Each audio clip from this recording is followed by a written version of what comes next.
Use to হয়ে গেছি গালি খাইতে খাইতে। সো আপনারা গালি দিলেও একটু ভেবে চিন্তে দেওয়া উচিত। সিনেমা হলে কি হয় যে দেশে সিনেমা চলবে ওই দেশে যদি মানে প্রেজেন্ট না থাকে তাহলে দেখতে পারে না। সো ওটিটি একটা ডিফারেন্ট মানে মিডিয়া যেখানে ঘরে বসে বসে দেখা যায়। সো অফকোর্স করা উচিত। সব বড় বড় আর্টিস্ট ওটিটিতে কাজ করে, কেন করব না? আমার ক্রাইম অ্যান্ড লাইক থ্রিলার কেন? আমার সঙ্গে যায় ব্যাপারটা। হ্যাঁ, আমি সব দেখাতে চাই না। Of course not. নায়িকাদের সবকিছু একটু লাইক মানে কার কাছে কি ব্যাপার সেটা না। বাট আমি মনে করি যে মানুষকে সব দেখানোর কিছু নাই। একটু দেখানোর মানে হবে তার মধ্যে শেষ করবে এটাই। কারণ মানে অন স্ক্রিনে তো সব দেখানোর কিছু নাই। আমি সবকিছুতে ভিন্ন থাকতে চাই। আর ব্যাপারটা হচ্ছে যে আমি আসলে এত খোলামেলা সিন করতে কখনোই চাই না। আমার তো ভালো লাগে যদি আমাকে বলে যে বোরকা পরে বা ওই হিজাব পরে কাজ করো, তাহলে আমার আরো ভালো লাগবে। আমি কমফোর্টেবল ফিল করি। কারণ দেখেন ওরা সবাই দেখাতে চায়, ওকে ফাইন। সেটা যার ব্যাপার। কিন্তু আমার মানে কি বলে পারসেপশন বা পার্সপেক্টিভ যা বলেন মানে আমার দিক থেকে যেটা হয় সেটা হচ্ছে যে আমার মনে হয় যে মানুষের চেহারা দিয়ে এক্সপ্রেশন দিয়ে ওইভাবে কাউকে যদি আকৃষ্ট করা যায় ওইটা হচ্ছে বেস্ট অ্যাচিভমেন্ট। ছেড়ে দেবো আসলে কখন মানুষের মনে কি চায় মানুষ জানে না। আমার তো মাঝখানেও ইচ্ছা করছিল লাইক 1 বছর আগে 1-1.5 বছর আগে যে আমি ছেড়ে দিয়ে আমি শুধু ডাক্তারি করব। আমি ডিএইচ এক্সাম দিয়েছি দুবাইতে, ওদের অ্যাসোসিয়েশনে পাশ করেছি। সো ওরকম আমি নিউ ইয়র্কে বা আমেরিকাতে আমি অলরেডি গ্রিন কার্ড অ্যাপ্লাই করেছি। সো মানে এইগুলো করে আমি ভাবছি ওইখানেই ডাক্তারি করবো, এটা ভেবেছিলাম। তো আসলে যাই না, মানুষের মন চেঞ্জ হতে পারে। মাঝে আমার আব্বু যখন অসুস্থ ছিল তখন আমার মনে হয়েছে সব ছেড়ে দিব, দিয়ে আসলে হজ করে উমরা করে আমি লাইক থাকে না আমি খুব সফট মেন্টালিটির। তো ওই জন্য আমার মনে হয়েছিল যে আমি ছেড়ে দিব। আমার নিরাপদ আর অনিরাপদের কিছু নেই। বাট হ্যাঁ, শিল্পীদের ব্যাপার হচ্ছে যে এটা আসলে ঠিক হয়ে যাবে। এটা আসলে এখন দেশের একটা সিচুয়েশন খারাপ, মানে একটা ক্রাইসিস মোমেন্টে আছে। সো ঠিক হয়ে যাবে কয়েকদিনের ভিতরে।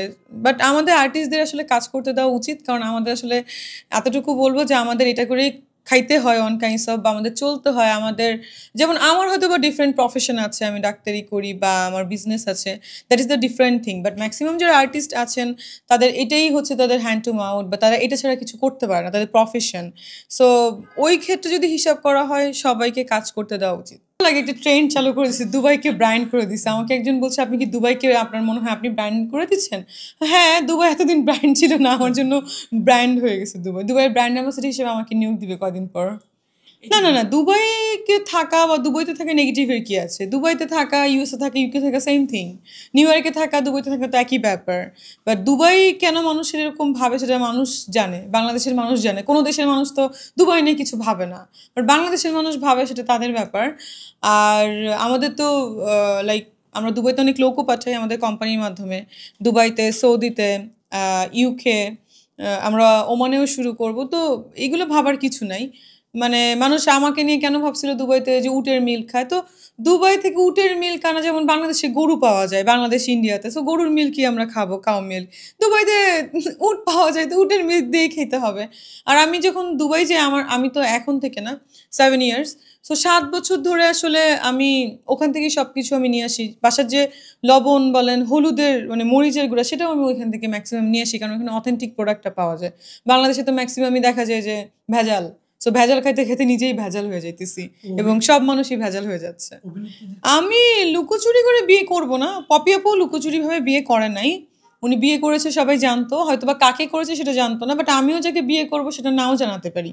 মানে বিয়ে যখন করব মানুষকে তো এত দেখানোর কিছু নেই। যত মানুষের সামনে পার্সোনাল লাইফ যায় তত বেশি প্রবলেম ক্রিয়েট হয়, এটা আমার মনে হয়।